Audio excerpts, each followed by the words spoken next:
This video is going to cover how to set up our Aweber list, also known as a campaign. Now with a list, you can create a single email, and with a push of a button, you can send that one email to everyone on that particular Aweber list, whether it's just a couple of people or a couple of thousand people. Now it might be more helpful if you look at an Aweber list as a group of people that you can email all at once with product updates, announcements of upcoming product launches, or let them know of other offers of yours or affiliate offers that you're promoting. So let's go ahead and create our list. Log into your Aweber account and click on the Home tab if you aren't already there. Now on this page, it gives you, like it says here, an entire account overview. Let's go ahead and scroll down here just a bit. This right here under What's New, this gives you a combined total of all of your list. On all of your lists, did you get any subscribers today, yesterday, or unsubscribes, and a total subscriber count of all of your lists. For more detailed information on individual lists, scroll on down to the bottom of the page, and that's what you've got right here. Now here on the bottom right, you can click on this link to create a brand new list, similar to that link up here in the top left, right next to the drop-down box showing all of your lists. You have this link that says Create and Manage Lists. Let's go ahead and click on this. This brings us to our List Options page, where you can see all of your current lists, and if for some reason, like I've done here, you've got several different default lists, ones that you're just going to toss away, or as in my case, use as demonstrations. You can't just delete them. There is no delete button, but if you deactivate one, that's the first step in deleting a list. Within 29 days, that list will be deleted permanently. So to create our list, let's go ahead and click on this green Create a List button. And this box here in the bottom pops up kind of as a guide to help us along the way in creating our list. Sometimes there's just some little tidbits of information down here, or as in this example, there's a video that you can watch to help explain further what's going on this particular page. And a little progression bar here that shows you how far along you are in creating this particular list. I'm going to go ahead and X out of this so I can go over this stuff with you a little more in detail. Now you've got two steps on this page. First part of step one is giving your list a name. Now this has to be a unique name, and over here on the right you get these little pop-ups that help guide you along the way as well. In this case, this is telling you that you have up to 15 characters that you can use to give this list a name, and those characters can only be letters, numbers, or hyphens. Now since this list is going to be tied to my website, Car Care and Spray Painting, let's go ahead and give it a name that lets me know that that's the site that it's dealing with. As we can see right here, that particular name so far has already been taken. So at this point, I'm going to go ahead and just add some additional numbers to make it more unique. Let's see if that's taken. Okay, so that name is available.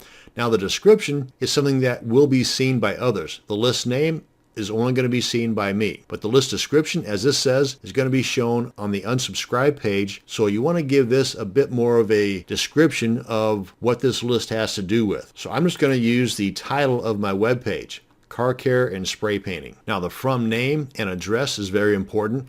These are pre-populated from the information used on signing up with Aweber. You really should have in the address bar your primary domain's email address. For example, it should be joe@mydemonstrationsite.com, but for this demonstration, I'm just going to leave it at that. And it even tells you right here that you should avoid using the free email addresses like Gmail, Hotmail, Yahoo, and so on, because it really screws up with the deliverability of those emails. And then you've got your contact address here, again, which is pre-populated from the information you used when you first signed up for Aweber.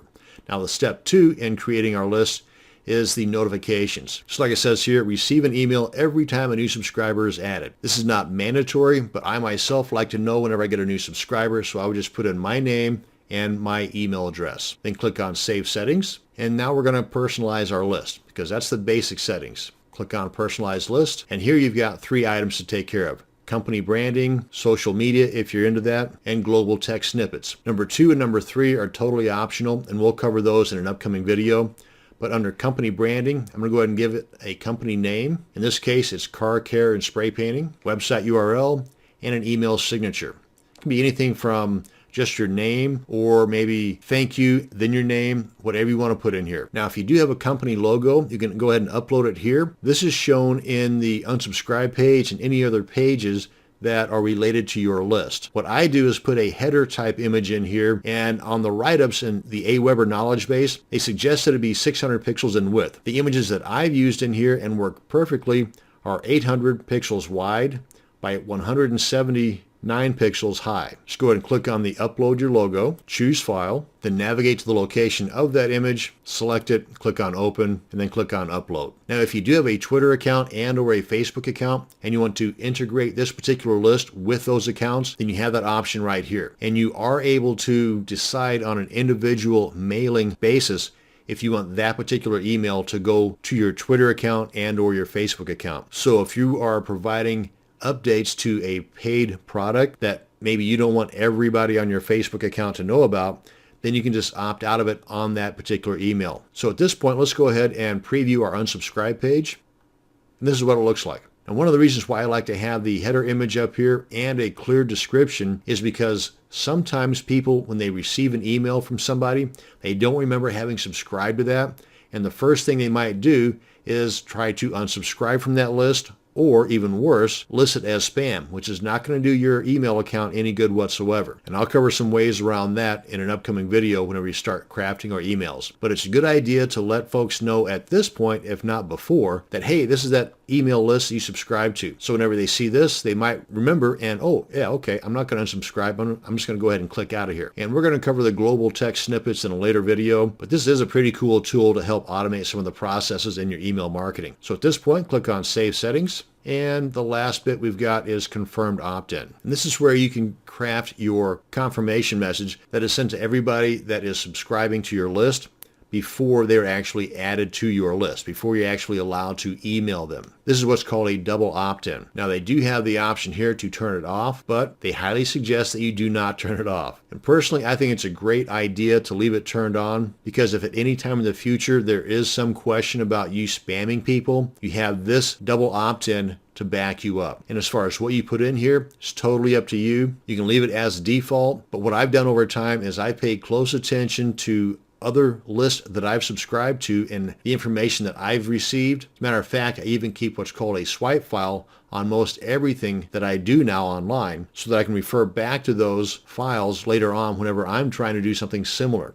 For example, email marketing. When I subscribe to a list or I purchase a product that part of that process requires me to subscribe to a list, I will copy down every step of the way, emails or steps involved in subscribing to that list. One of the best tools that I've used to do that is a product called Jing. It's a screen capture tool and you can get it free at techsmith.com/Jing. And every step in the process, I would simply open up Jing, take a snapshot, file it away in my folder for email marketing swipe files. Now, if you want to edit these, you just simply click on it or click on the tab over here to the left. Now, with your subject lines here, you've got two options. You can either use one of the pre-approved subject lines or you can create a custom subject line. Now, the thing about this is that if you decide to go with a custom subject line, then it has to be approved first, and that can take anywhere from a couple hours to a couple of days. I've never seen it take longer than 24 hours, but it's a possibility. So if you're in a rush, then you want to go ahead and use one of these pre-approved subject lines,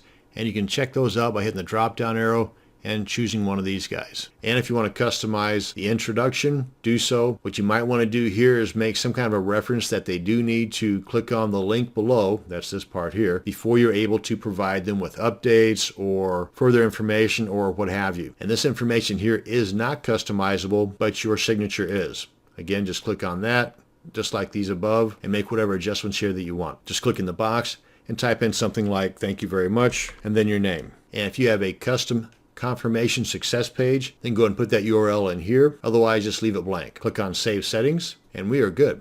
Our list is created. And if we come on back home, come on down here and check out our list for car care. You can see here under the list completion scale that we are at 59%. The rest of this, to get it to 100%, is creating our web forms and putting those web forms on our website and actually subscribing to them ourselves. But for now, we've got our brand new list created for our car care website. That's going to bring us to the end of this video. Thank you very much for watching, and you have a great day.